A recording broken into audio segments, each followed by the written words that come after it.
পার্থ চট্টোপাধ্যায় আদৌ কি জামিন পাবেন? জামিনে ইতিমধ্যেই কড়া সুপ্রিম কোর্ট।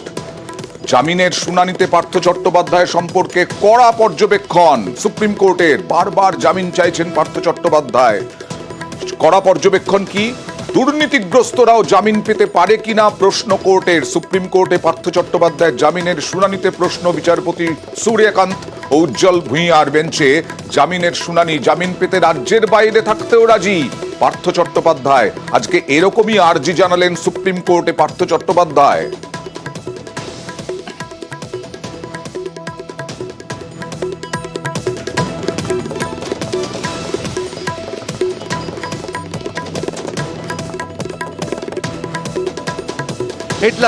সজল গ্রামে জল কবে আসে সেদিকে তো নজর থাকবে, তবে এখন নজর রাখবো বরানগরের দিকে। বরানগর, সেখানে রাস্তা দখল করে আবাসন নির্মাণ করা হচ্ছে।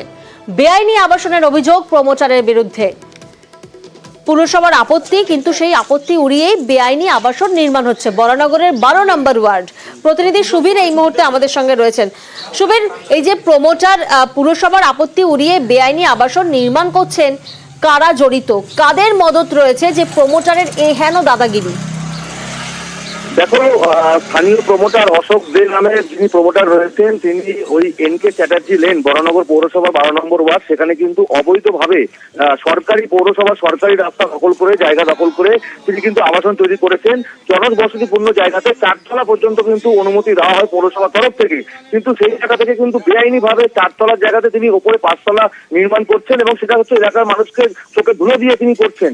যখন এলাকার মানুষজন জানতে পেরেছেন যে এই ধরনের করছে, তারা কিন্তু পরিষ্কারভাবে পৌরসভা এবং স্থানীয় কাউন্সিলরকে লিখিত চিঠি করেছেন, কিন্তু পৌরসভা এবং স্থানীয় কাউন্সিলরের নির্দেশ থাকা সত্ত্বেও সেই নির্দেশ অমান্য করে যিনি প্রমোটার রয়েছেন তিনি কিন্তু এইভাবে অবৈধ কাজ করে যাচ্ছেন, এবং এই নিয়েই এলাকার মানুষজন সরব হয়েছে। তারা বিক্ষোভ দেখাচ্ছেন এলাকাতে, এবং তারা বলছেন যে রাস্তা দখল করাতে কিন্তু রাস্তা ছোট হয়ে গিয়েছে, যান চলাচল করতে পারে না, প্রতিনিয়ত বয়স্ক মানুষ যারা রয়েছেন তারা পড়ে গিয়ে দুর্ঘটনার সম্মুখীন হচ্ছেন।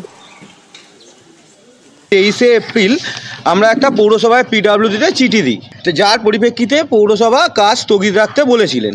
এবার কাউন্সিলর বারবার ওনাকে বারণ করা সত্ত্বেও এবং পৌরসভা বারণ করা সত্ত্বেও উনি ওনার কাজ করে যাচ্ছে। আমরা চাইছি এই অবৈধ 8 ফুট যেটা আমাদের পৌরসভাকে গিফট ডিড করা আছে, এই 8 ফুটটা যেন উনি ছেড়ে দেন, এবং অবৈধ নির্মাণ যেটা 5 তলা সেইটাকে অন্তত মানে ভেঙে দিয়ে পরিষ্কার রাখা।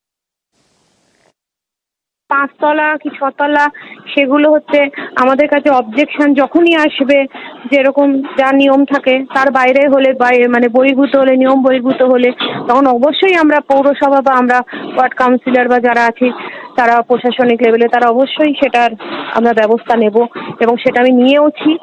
এবং আমাদের পৌরসভার আধিকারিকরা এসে বন্ধ করে দিয়েছে, তারপরেও সে গায়ের জড়ি রেখে এই নির্মাণটা করেই চলেছে।